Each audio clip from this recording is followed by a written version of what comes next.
तो आज का अपना टॉपिक है न्यूमोनिया। इससे पहले टॉपिक था नक्सीर, जिसके बारे में अपन ने बात की। नक्सीर क्या है, किस प्रकार से नक्सीर होता है, कितने प्रकार के नक्सीर होते हैं। तो उन सब चीज़ों के बारे में बात करने के बाद में जो आज का अपना टॉपिक है वो एक मोस्ट टॉपिक है, इम्पोर्टेंट टॉपिक है, जो बेसिकली हर पशु के बच्चों में या पशु में होता है। तो इसका किस हिसाब से अपने को बचना चाहिए, ये कितने प्रकार के, ये क्या होते हैं, तो इसके बारे में आज पूर्ण बात करेंगे। और अच्छा टॉपिक है जिसके बारे में आपको ये पता चलेगा कि निमोनिया क्या होता है या किस प्रकार से निमोनिया होता है, तो होने के बाद में क्या लक्षण हैं जो बच्चा या पशु है वो दर्शाता है और उसका ट्रीटमेंट किस प्रकार से दिखाया जाता है। तो ये सब चीज़ें आज अपन डिस्कस करेंगे। तो चले शुरू करते हैं निमोनिया के बारे में। तो निमोनिया क्या है, सबसे पहले इसका परिचय यानी डिस्क्रिप्शन ले लेते हैं। तो निमोनिया क्या है, तो जब फेफड़ों की म्यूकस मेम्ब्रेन में सूजन आ जाती है तथा यह सूजन जब ब्रोंकियोलियस तक पहुंच जाती है, यानी कि इसका अर्थ है कि जब फेफड़ों की म्यूकस मेम्ब्रेन जो श्लेष्मा झिल्ली है उसमें अगर सूजन आ जाती है तथा यह सूजन जो ब्रोंकियोलियस से नीचे भाग होते हैं वहाँ तक पहुँच जाती है, तो पशु में श्वास गति बढ़ जाती है तथा खांसी और बुखार भी आता है। तो इस कंडीशन को अपन न्यूमोनिया बोलते हैं। तो बात यह है कि जब फेफड़ों की म्यूकस मेम्ब्रेन में पशु के सूजन आ जाती है तथा वो जो सूजन जो फेफड़ों की हुई म्यूकस मेम्ब्रेन की हुई है वो आगे बढ़ के ब्रोंकियोलियस तक पहुंच जाती है, तो श्वास अंदर बढ़ जाती है और खांसी और जुकाम और बुखार भी होता है। तो इस कंडीशन को अपन न्यूमोनिया कहते हैं।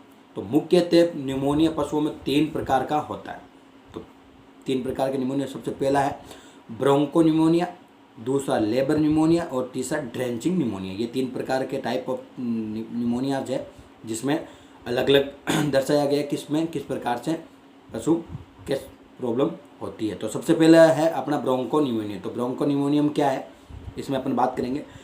इसे लेबर न्यूमोनिया भी कहते हैं, ये या कैटरल न्यूमोनिया भी कहते हैं, यानी कि ये लेबर लोब्यूलर जो न्यूमोनिया है उसको अपन ब्रोंको न्यूमोनिया या कैटरल न्यूमोनिया भी कहते हैं। इसमें लोब्यूल्स जो होते हैं, जो फेफड़ों के नीचे जो श्वसन सिस्टम के अंदर जो लोब्यूल्स होते हैं उनमें सूजन आती है, तो इसीलिए इसका नाम लोब्यूलर या ब्रोंको न्यूमोनिया पड़े, क्योंकि ब्रोंकाइज होते हैं उनके अंदर ये सूजन आती है। और दूसरा है वो है अपना लेबर न्यूमोनिया। तो लेबर न्यूमोनिया किस प्रकार से होता है, ये क्या है, तो उसके बारे में अपन बात करते हैं। इसे एक्यूट अथवा कार्पल्स न्यूमोनिया भी कहते हैं। ये जल्दी से फैलने वाला या टाइम लगने वाला होता है, क्योंकि इसमें संक्रमण फेफड़ों के जो खंड होते हैं, जो लोब्यूल्स होते हैं, तक पहुंच जाते हैं तथा इस प्रकार का न्यूमोनिया पशुओं में कम ही पाया जाता है। होता क्या है कि ये न्यूमोनिया रेयर चांस पे मिलता है, लेकिन इसमें क्या, जो फेफड़ों के लोब्यूल्स होते हैं, जो खंड छोटे छोटे भाग होते हैं, वहाँ तक सूजन बढ़ जाती है, तो उसको अपन लोब्यूल्स न्यूमोनिया कहते हैं। तो इसी के क्रम में अगला है तीसरा ड्रेंचिंग न्यूमोनिया। ये लगभग सबको पता होगा कि ड्रेंचिंग न्यूमोनिया किस प्रकार से होता है। होता क्या है, इसे एस्पायरेटरी न्यूमोनिया भी कहते हैं। ये क्या कि श्वसन संबंधित ही है, तो इसे एस्पायरेटरी न्यूमोनिया भी कहते हैं, क्योंकि इसमें जब पशु को मुंह द्वारा दवा पिलाई जाती है तब श्वास नली द्वारा फेफड़ों में चली जाती है। होता है क्या कि जब दवा अपन मुंह द्वारा पिलाते हैं तो वो दवा मुंह के सहायता से पिलाते हैं, वो दवा फेफड़ों के अंदर उतर जाती है तथा पशु हाँफने लगता है तथा पशु को श्वास लेने में दिक्कत आती है। यह सबसे खतरनाक न्यूमोनिया पशुओं में होता है। वो इसका तात्पर्य यह है कि जब अपन पशु को कोई भी ओरली दवा पिलाते हैं या नाल देते हैं तो उस समय जो दवा है वो मुंह श्वास नाल द्वारा आगे जाके वो फेफड़ों में चली जाती है, और फेफड़ों में चले जाने के बाद में ये बहुत ज़्यादा पशु को श्वास लेने में दिक्कत होती है, बहुत ज़्यादा कंडीशन में पशु खराब हो जाता है, और ये सबसे भयंकर प्रकार का निमोनिया है।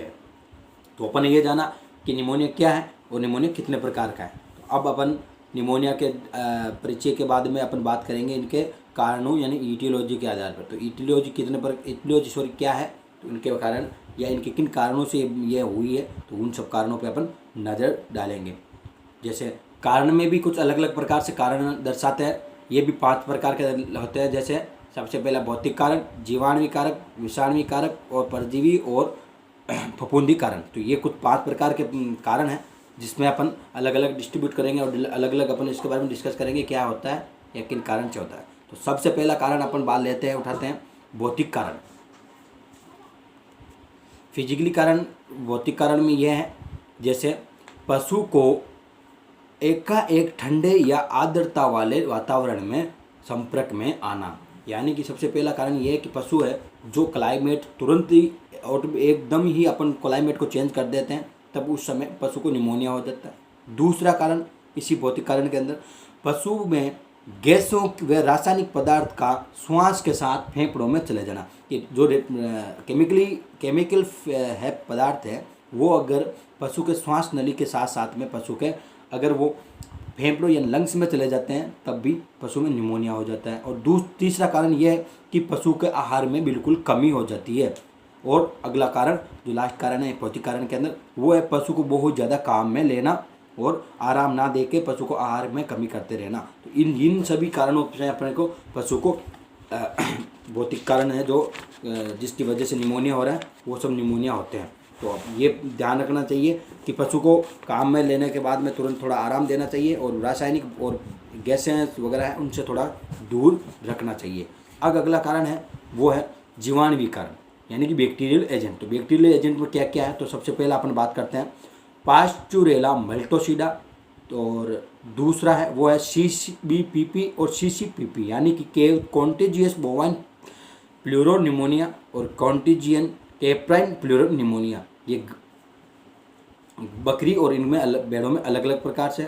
और तीसरा है वो है माइकोबैक्टीरियम ट्यूबरक्लोसिस, और लास्ट है इकोलाई, ग्लैंडर साल्मोनेलोसिस और स्ट्रेप्टो इक्वाइन ऑन हॉर्स। तो ये सब कारण से कुछ फैक्टर्स हैं, बैक्टीरियल फैक्टर्स, जिनकी वजह से पशु में न्यूमोनिया जैसी समस्या उत्पन्न होती हैं। जैसे कि अपने पहले बात की पास्चुरेला मेल्टोसिडा है, या फिर माइकोबैक्टीरियम ट्यूबरक्लोसिस है, इकोलाइज है, ग्लैंडर्स डिजीज है, या फिर साल्मोनेलोसिस है, या स्ट्रेप्टो इक्वाइन इन हॉर्स घोड़े के अंदर। तो ये सब कुछ फैक्टर्स होते हैं बैक्टीरिया के जो श्वास नली में जाके इकट्ठे हो जाते हैं और वहाँ पे अपनी संख्या बढ़ा के और वहाँ पे ये न्यूमोनिया जैसी समस्या को क्रिएट करते हैं। तो ये था दूसरा कारण जो था बैक्टीरियल एजेंट। अब अगला कारण है वो है वायरल एजेंट, यानी कि विषाणुवी कारण। तो विषाणुवी कारण में क्या क्या है वो कुछ इस प्रकार से है, जैसे गाय के अंदर अलग होंगे, घोड़े के अंदर अलग होंगे, तो इनमें अपन अलग अलग डिवाइड करते हैं। तो सबसे पहले अपन बात करते हैं गाय के अंदर विषाणुवी कारण की वजह से न्यूमोनिया किस प्रकार से होता है, या कौन कौन से ऐसे वायरस होते हैं जिनकी वजह से गाय के अंदर विषाणुवी एजेंट की वजह से जो है न्यूमोनिया हो रहा है। तो सबसे पहले बात करते हैं गाय के अंदर एडिनो वायरस और न्यूमोनिया इन काफ। तो वायरल न्यूमोनिया इन काफ और एडिनो वायरस, दो वायरस ऐसे हैं जिनकी वजह से बच्चे और गाय के अंदर ये न्यूमोनिया होता है। अब घोड़े में, हॉर्स में बात करते हैं। हॉर्स में कौन कौन से हैं, तो हॉर्स में है equine influenza, equine infection pleural pneumonia और इक्वाइन राइनो न्यूमोनिया। तो ये कुछ अलग अलग वायरस के नाम है जिससे अपन डिवाइड करके ये देखते हैं कि गाय के अंदर कौन से न्यूमोनिया, कौन से वायरस की वजह से न्यूमोनिया हो रहा है, और हॉर्स के अंदर कौन से न्यूमोनिया कौन से वायरस की वजह से हो रहा है। तो अपन इन सब चीज़ों को डिवाइड किया और कारण से जाना विषाणु कारण में कि विषाणु कौन कौन से वायरस होते हैं जिसकी वजह से पशु के अंदर ये न्यूमोनिया जो क्रिएट होता है। तो अब अपन बात करेंगे चौथे फैक्टर पे। तो चौथा फैक्टर है पैरासाइट्स, यानी कि परजीवी।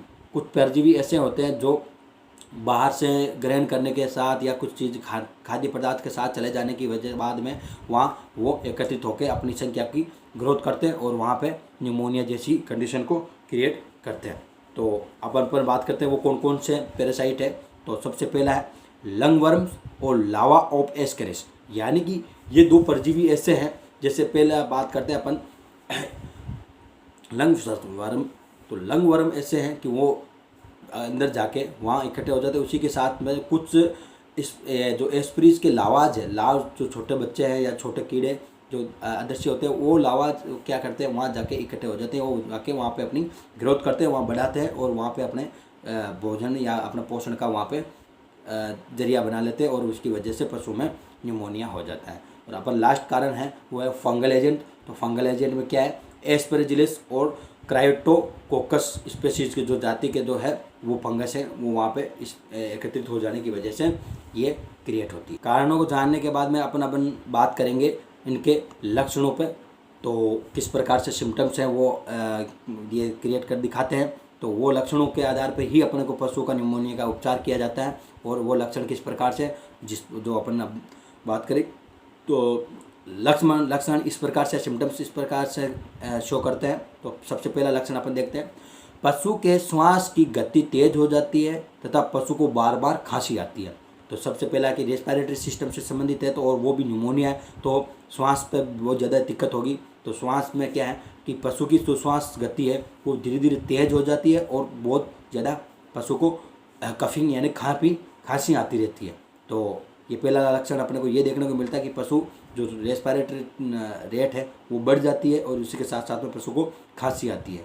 दूसरा है, अगर पशु को समय पे इलाज नहीं मिलता है और पशु को श्वास लेने में दिक्कत होती है, पशु मुंह खोलकर तथा जीभ को बाहर निकाल कर श्वास लेता है। कि होता क्या है कि अगर ये सबसे पहला जो लक्षण अपने देखा, अगर उस समय पशु को टाइम पे ट्रीटमेंट नहीं मिला है और ट्रीटमेंट नहीं मिलने की वजह से क्या होता है, पशु को श्वास लेने में बहुत ज़्यादा दिक्कत होगी। और दिक्कत होती है तो पशु जो श्वास लेता है वो मुंह खोल के और जीभ को बाहर निकाल के ही श्वास लेने की कोशिश करता है, ताकि उसको थोड़ा स्पेस मिले गले के अंदर और हवा जो है ऑक्सीजन है वो आगे पास हो सके। क्योंकि जो अपना ट्रेकिया है और ब्रोंकाइटिस है, वहाँ पे ये जो एस्परजिलस है या परजीवी या फंगल या वायरल या बैक्टीरियल ये सब का एजेंट है वो वहाँ जाके एकत्रित हो जाते हैं। और एकत्रित होने के साथ साथ में वहाँ की जगह को ये पूरा कवर कर लेते हैं और वहाँ से ऑक्सीजन पास होने की जगह को बिल्कुल कम कर देते हैं, ब्लॉक कर देते हैं। इसकी वजह से पशु में डिस्पनिया होती है, यानी कि श्वास लेने में तकलीफ आती है और श्वास पशु मुश्किल से ले पाता है। इसी के साथ अगला कारण लक्षण देखते हैं, वो है पशु जब श्वास लेता है उसके साथ में गरगर यानी ग्रेंटिंग की आवाज़ आती है। जब पशु श्वास लेता है तो उस श्वास के साथ में पशु को ग्रेंटिंग यानी गरगर की, जो श्वास लेता है खरखराहट की या गरगर की आवाज़ आती है पशु के गले से। तो अपने को ये देखने को मिलता है कि पशु में न्यूमोनिया हुआ है। और एक बात यह है कि जब पशु को न्यूमोनिया होता है तो पशु की आंखें हल्की सी पीली हो जाती है और जो मुंह से या नाक से वहाँ से भी म्यूकस, बिल्कुल चिपचिपा सा म्यूकस आता है। और ये कंडीशन न्यूमोनिया की सबसे ज़्यादा जो काफ होते हैं यानी कि छोटे बच्चे होते हैं उनमें ये सबसे ज़्यादा होती है। जब वो दूध पीते हैं तो उस कंडीशन में पशु को या बच्चा है जो पशु का, उसमें बहुत ज़्यादा समस्या रहती है जब ये निमोनिया होती है। तो ये ध्यान रखना चाहिए कि छोटे बच्चों को बिल्कुल ज़्यादा केयरिंग से रखना चाहिए, अन्यथा वहाँ पे निमोनिया हो सकता है। जब छोटा बच्चा दूध पीता है और तेज़ी से दूध पीता है तो उस कंडीशन में भी हो जाता है। और या कभी ऐसा कंडीशन हो कि गाय से दूध या नहीं पीने के साथ साथ अपन जब निपल से जब बच्चे को दूध पिलाते हैं तो वहाँ पर भी ये समस्या क्रिएट होती है। और अगला लास्ट लक्षण ये है कि नाकू से पतला पानी सा गाढ़ा सफ़ेद पीला व मवाद स्त्राव आता है। जो नाक है उससे गाढ़ा और पीला, मैंने बात की थी कि पीला पदार्थ या लिक्विड है, जो स्त्राव है मवाद आती है वो नाकों से थोड़ा सा मवाद स्टार्ट हो जाती है, जिससे अपने को ये देखने को मिलता है कि पशु के अंदर निमोनिया जैसी समस्या हुई है। तो इन सब चीज़ों के ध्यान में रखा और लक्षणों पर अपन ने गौर किया कि किस प्रकार से सिम्टम्स है जो बच्चे दिखाते हैं और पशु का इलाज किस प्रकार से किया जा सकता है, वो इन्हीं लक्षणों के और कारणों के आधार पर अपन ध्यान में रखेंगे और उसी आधार पर अपन इसका उपचार करेंगे। तो अब अपन लक्षणों के बाद में अपन चलेंगे इनके ट्रीटमेंट पे। तो ट्रीटमेंट किस प्रकार से होता है या ट्रीटमेंट की क्या है वो अपन बात करेंगे। अब अपन लक्षणों के बाद में अपन बात करेंगे इनके उपचार के बारे में। तो उपचार में क्या क्या क्या काम में लेना है।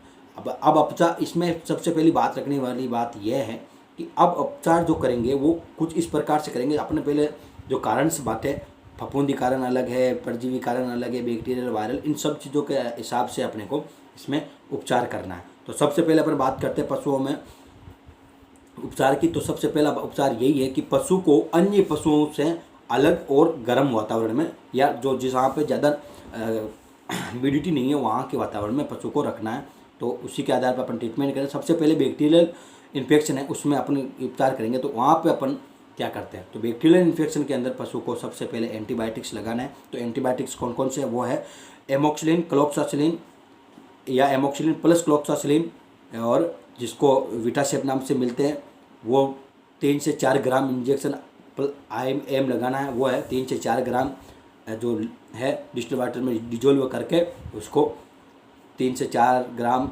पशु को इंट्रामस्कुलर पशु को एंटीबायोटिक्स देना है। उसी के साथ में एंटीबायोटिक्स और अपन इसमें मिक्स कर सकते हैं या दूसरा एंटीबायोटिक्स यूज करते हैं, वो टेरामाइसिन नाम से बोला जाता है, जिसको होता है ऑक्सीटेट्रासाइक्लिन जो है वो 10 से 15 ml इंट्रामस्कुलर लगा सकते हैं।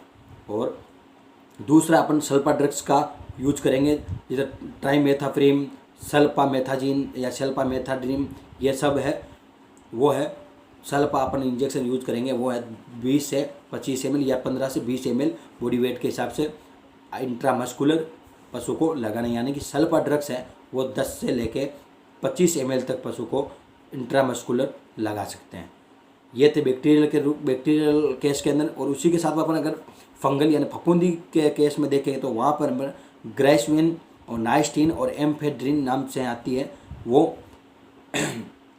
छोटे एनिमल के अंदर या बड़े animal 0.5 mg kg body weight के हिसाब से इंट्रामस्कुलर या IV दोनों लगा सकते हैं। तो सबसे पहले जो अच्छा यही होता है इसमें छोटे बच्चों में IV जहाँ चढ़ा है ड्रिप के साथ में ये IV चढ़ा देना चाहिए। अब अपन बात करेंगे परजीवी कारण में क्या करते हैं। तो परजीवी कारण में डिटाइल कार्बोजिन साइट्रेट और टेट्रामिजिल और फेनबेंडाजोल या एल्बेंडाजोल, इन सब चीज़ों को अपन पशु को पिलाना चाहिए।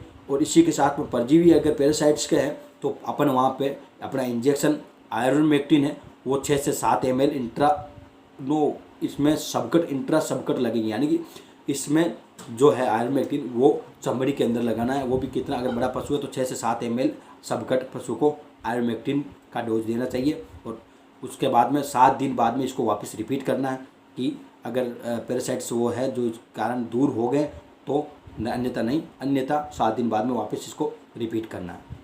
यदि पशु मुंह खोलकर श्वास ले रहा हो तथा भेड़ व बकरी में इंजेक्शन अपन है वो है टाइलोसिन टार्ट्रेट, जो टार्ट्रेट है वो इंजेक्शन है टाइलोसिन, उसको जिसको अपने टेमुथिन नाम से मिलता है फील्ड में, उसको अपने को 6 से 8 mg kg बॉडी वेट या 1 से 2 ml 30 kg बॉडी वेट के हिसाब से इंट्रा मस्कुलर अपन को 1 से 3 दिन तक लगाना है। यानी कि अगर भेड़ व बकरी में अगर ये समस्या क्रिएट होती है जिसमें दोनों पशु श्वास को मुंह खोल के श्वास ले रहा है तो वहाँ पे अपन जो ये टाइलोसिन इंजेक्शन है वो 1 से 2 ml इंट्रामस्कुलर अपन को लगाना है, वो भी 1 से 3 दिन तक। और गाय में ये ट्राइमेथोजन वो 15 से 20 ml इंट्रामस्कुलर लगाना है। ये अलग अलग है कि छोटे बच्चे और भेड़ बकरी के अंदर ये 1 से 2 ml, और ये जब बड़ा जैसे गाय भैंस घोड़े इनमें अपने को 15 से 20 ml इंट्रामस्कुलर यूज करना है।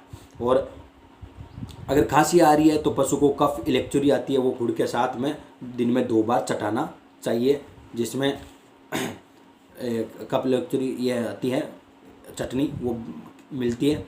और बाज़ार में बने कफ पाउडर जैसे कैफ्लॉन या कॉम्फिन, कैफ्लिन, केट कफ आदि ये पशु को बाज़ार मिलते हैं आजकल, सब सिंथेटिक है, वो सब जाके पशु को कफ इलेक्चुरी या कफ पाउडर है वो पशु को देना चाहिए। इसी के साथ में पशु को एंटी हिस्टामिन जैसे एविल, CPM ये इंजेक्शन भी 10 से 15 ml इंट्रामस्कुलर लगाना चाहिए। और गर्म पानी में दवा डालकर पशु का बहुत ज़्यादा कंडीशन में हो तो उसको बफारा भी देना, जैसे गर्म पानी में दवा डाल के मुँह के को ढककर पशु को बफारा की औषधि जैसे ऑयल ट्रेपेंटाइन है, विक्स है या टिंचर बेंजीन, इन सब चीज़ों का बफारा बना के पशु को देना चाहिए। तो ये सब थे उपचार जिससे अपने को पशु को न्यूमोनिया से छुटकारा दिला सकते हैं। तो आज न्यूमोनिया के बारे में इतना ही बात करेंगे और सब चीज़ें इसको गौर से ध्यान देना चाहिए और पशु को जितना हो सके उतनी जल्दी डॉक्टर से संपर्क करवाएं। जय हिंद, जय भारत।